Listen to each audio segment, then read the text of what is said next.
on an adventure! I'm going to stitch with my guild stitching buddies at Grande Roast Cafe. I was going to film this last week and I totally forgot. So hopefully I remember to take some film today after I get there. Yes, I am paying attention to the road. That's why I'm not looking at you. I totally just gave myself a panic attack too, by the way, because my car is a 2014, so it's got one of those weird, and it's Jeep, so it's got one of those, it's Jeep Patriot 2014. Okay, so now you know what my car is.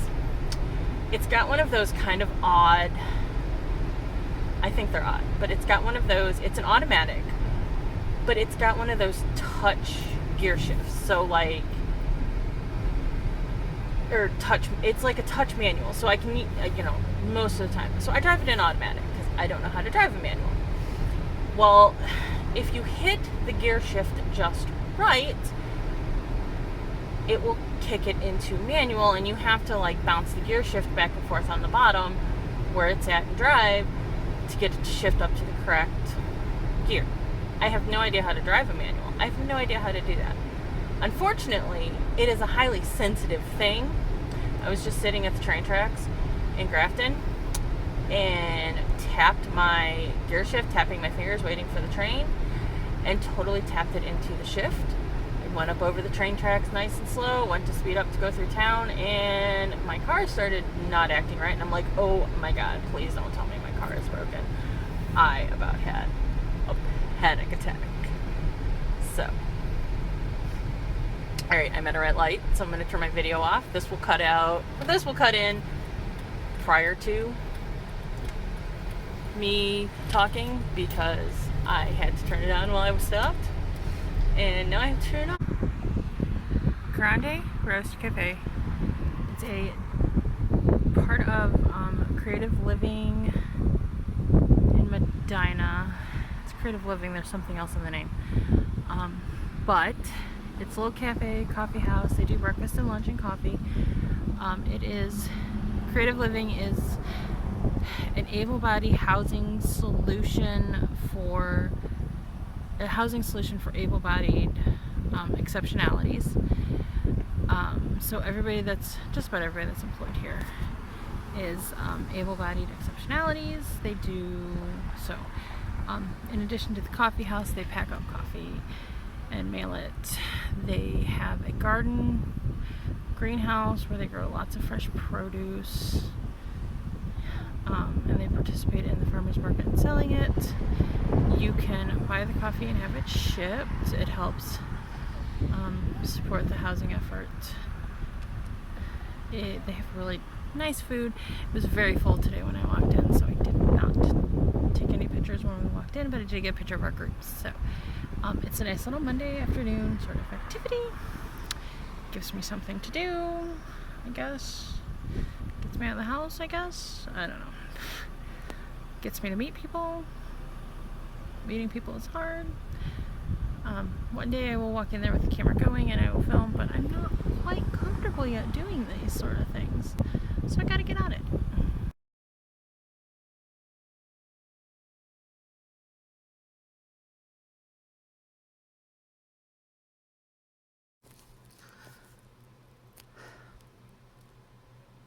While we're waiting for paint to dry, let's have a chat, shall we?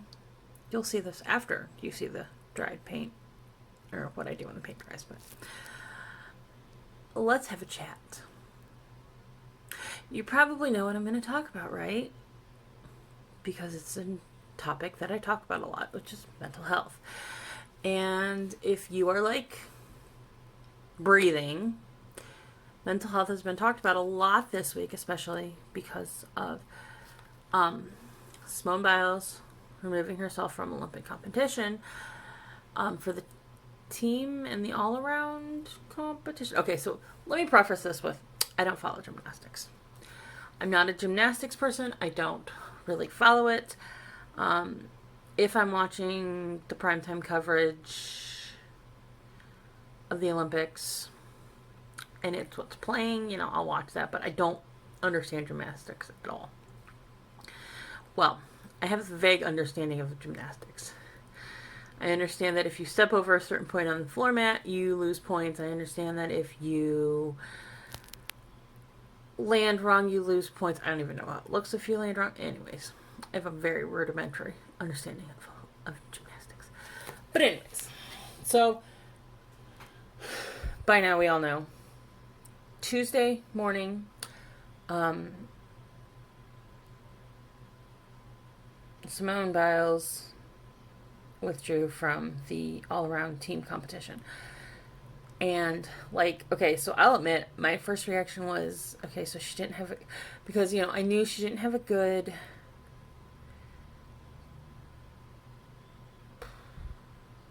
I don't know what it was that she screwed up. Or that, well, I don't want to say she screwed up, but she did something wrong with something she was doing. And right after that, she left the floor, went with the trainer backstage, and then she decided to withdraw from the competition. Okay, so I don't really know what it was that she was doing. But anyways, I thought, okay, so she had one bad routine, and she's pulling out, like, can't handle the pressure.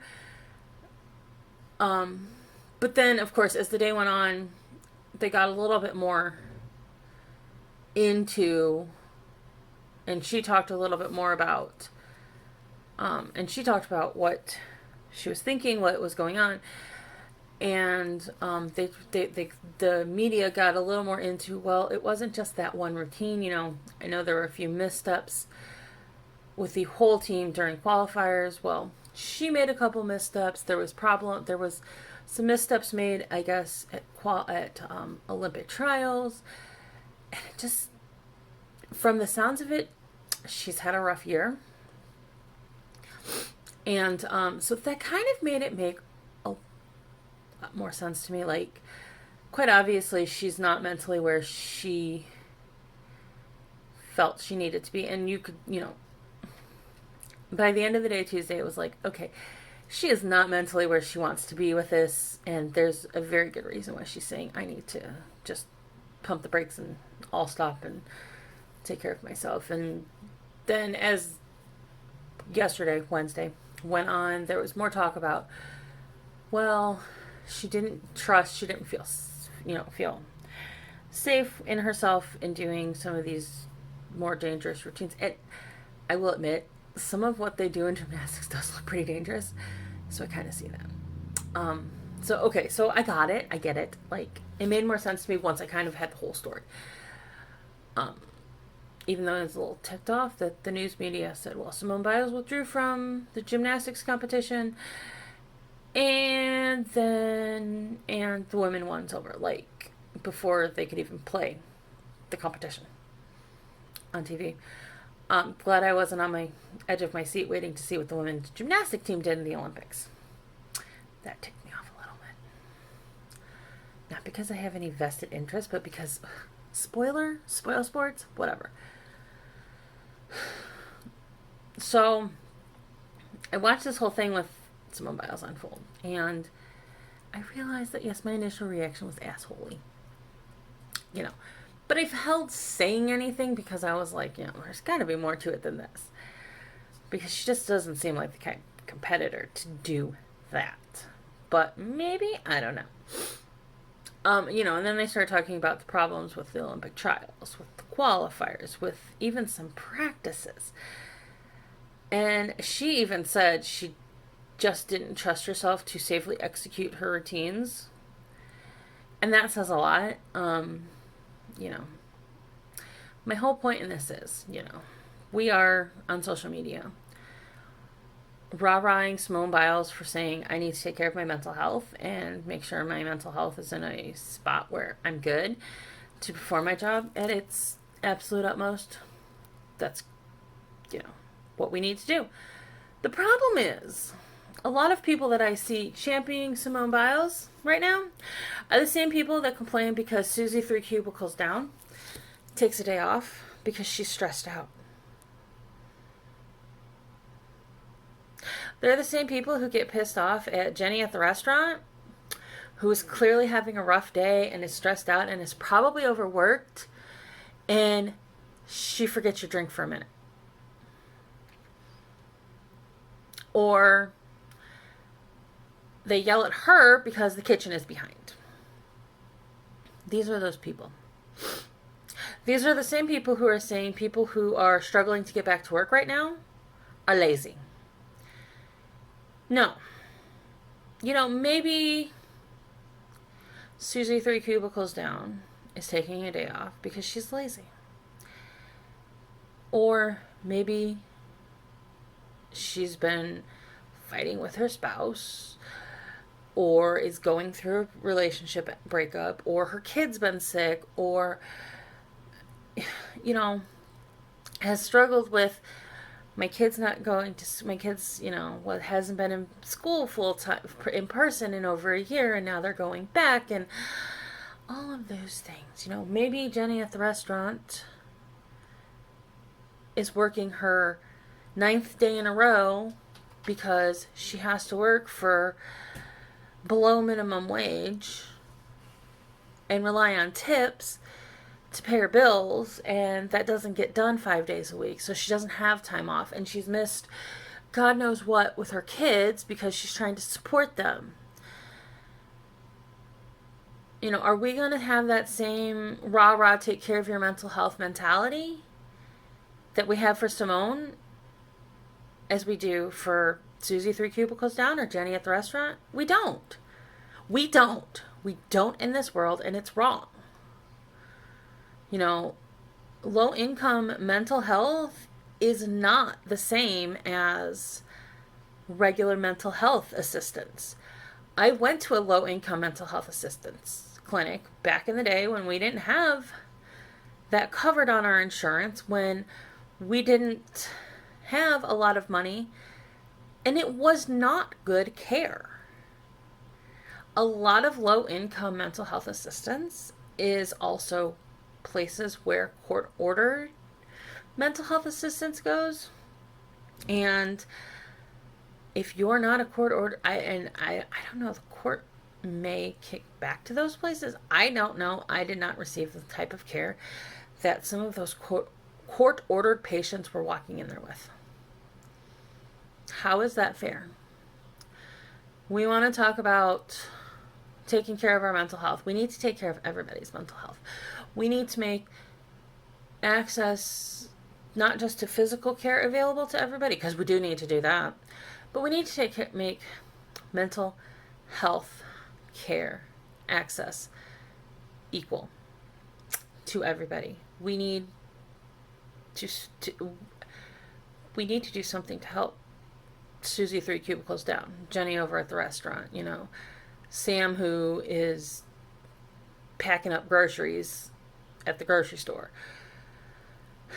Because there's a lot of people who struggle with mental health who don't get the help they need because it's not available, because it's hard to get.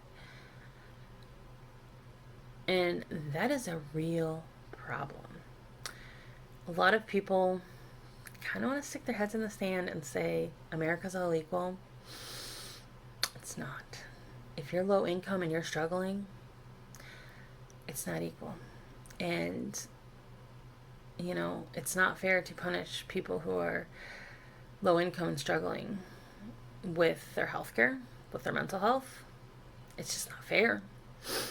So we need to not only cheer Simone Biles for saying, I'm not performing my job the way I need to be, so I need to take a break.